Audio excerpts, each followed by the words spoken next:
All right, so let's bring in Alton Hart, a legal analyst from the University of Johannesburg's Law Clinic, perhaps to help us unpack the Meyiwa murder trial and the case of the 8 members of the VIP protection. Alton Hart, good afternoon. Thank you for your time with us here on the SABC. Good afternoon, Liesel, and good afternoon to the viewers. So we've got 2 cases to unpack. I want to start with the VIP Protection Services case. Now we understand that the bail hearing will be heard next week. But perhaps you could just talk to the contradicting version of events from the Polo driver and the cop's testimony. One arguing that, he thought they were being hijacked.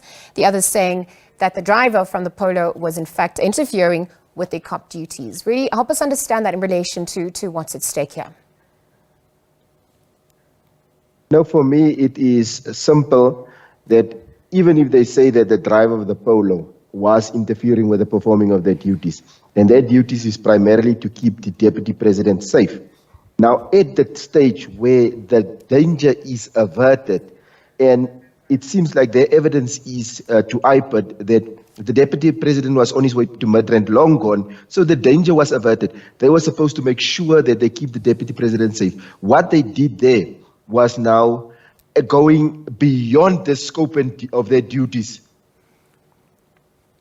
because the force that was used, it was like 2 people on the road, rifles, guns. It was too much. It was unreasonable.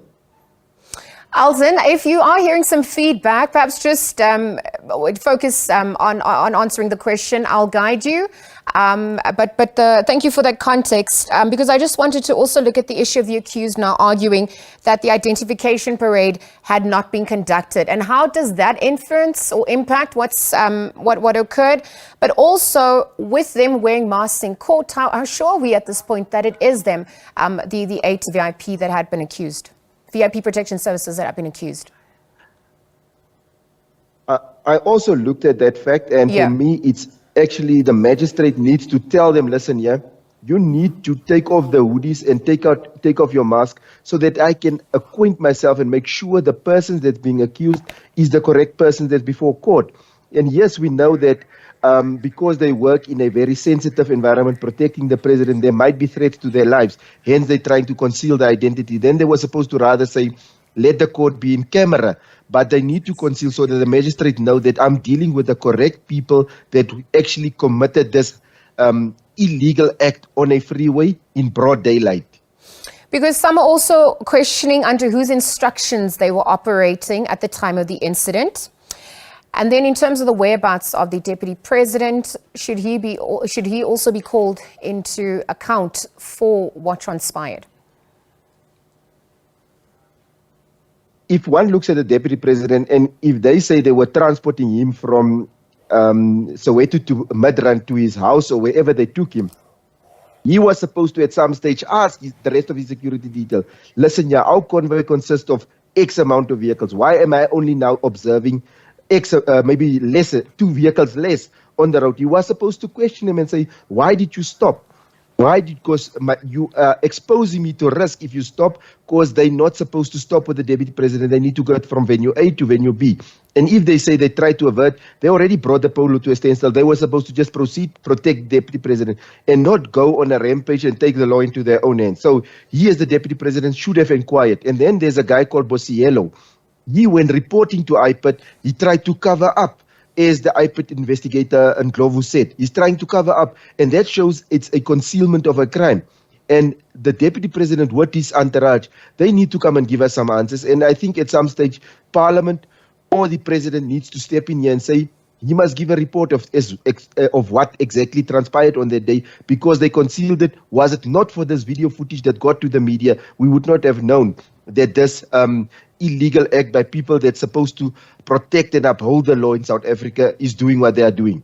No, it's definitely opening the conversation to look into some of those questions that remain unanswered as well. Just very quickly, because court is set to deliver judgment in that bail application next week. At this point, given the version of events and the facts that have come to the fore, what are the prospects of a successful bail application? Are they a danger to society? Help us understand from a legal vantage point what the chances are looking like at this point. Bail should not be used as a penal measure because these guys have got fixed addresses. We know where they work, so the only thing is that they can most probably take their passports, but also their diplomatic passports that they have must be taken away so that they cannot flee the country, and then bail can be granted. But the issue for me is because they also went on to actually send one of the witnesses a message to say that the video footage that was made available to the media has made a lot of enemies for him in the specialized unit. So I think that they have the propensity that they can intimidate and actually threaten witnesses. And that is something that the judge who is hearing this bail application should look at how to curb them from doing that and actually intimidating and actually scaring witnesses to actually come and give testimony. I'm not saying that they should be kept in custody, but the judge should look at measures of making sure that the witness is also protected here.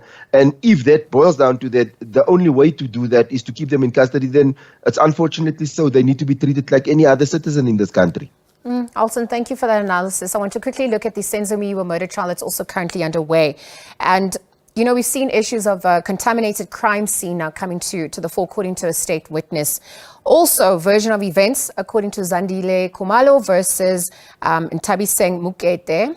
Help us understand the contradictions emerging and really what's at stake here, how this impacts what is currently under, what's coming to the fore in relation to justice prevailing at this point.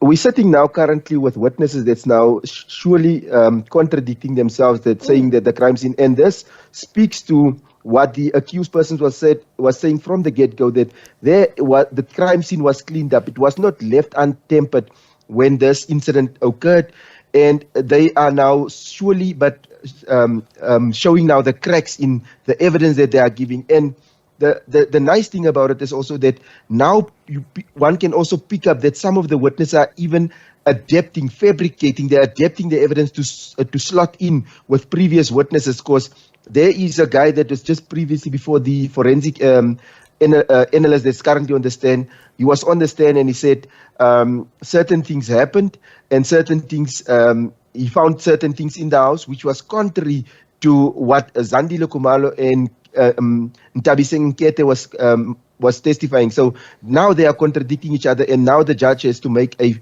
credibility finding against witnesses to say who was credible. And once that doubt is created, it means then it speaks in favor of the accused persons. And for me now, it shows that there was some interference with the type of evidence that was collected. And I now more and more feel like the person that's currently in the dock as accused persons is not the person that was actually responsible for the death of Senzo Meyiwa. Alton, I just want to actually look at the new witness, Lambertus Steyn, Colonel Lambertus Steyn, that's come to the fore, because he analyzed the cell phone data, the incoming and outgoing calls and messages from the phones. And I really want to understand what he could bring to the fore at this point. To help us understand really the dynamics from a more empirical standpoint. If one looks at the analysis that Lambertus will bring, is like what they call cell phone triangulation, because you have 3 points between 3 different cell towers that can place a person in a specific area. So what the evidence is he's going to bring is like look at the cell phone and see from which towers was the accused person's cell phones at that point pinging, to actually put them in the location so that one can now say from evidence, circumstantial evidence, because the identity of these people are already being questioned and there's already cracks showing, to show that maybe by his evidence that they were in that area of Vosloorus, which means they were not too far away from, so the possibility that they could have committed the crime is there. And that is what the evidence of Lambertus, that the state is introducing that evidence to try and show that. Obviously, the defense will now come and say, but maybe this person stays in that area, and I know someone was arrested somewhere in Rustenburg, and maybe there's not even evidence that placed him there. So it can also help the defense to show that at the time of the incident, they were too far away, and it's humanly impossible for them to be in 2 places at the same time, unless they were so clever to give their cell phone to somebody else to travel to a different place while they go and commit a crime. So, but that's the work for the state, and that's the evidence that I think that Lambertus is trying to bring to court. That case is still underway at the High Court in Pretoria, so we'll continue to monitor developments. But Alton, thank you for your time with us on the SABC and for weighing in. Alton Hart is a legal analyst from the University of Johannesburg's Law Clinic, unpacking the Senzo Meyiwa murder trial that's underway in the High Court in Pretoria, as well as the case of the 8 members of the VIP Protection Unit. We do understand that court is to deliver judgment in their bail application next week, come the 1st of August. So we'll continue to monitor developments on that front.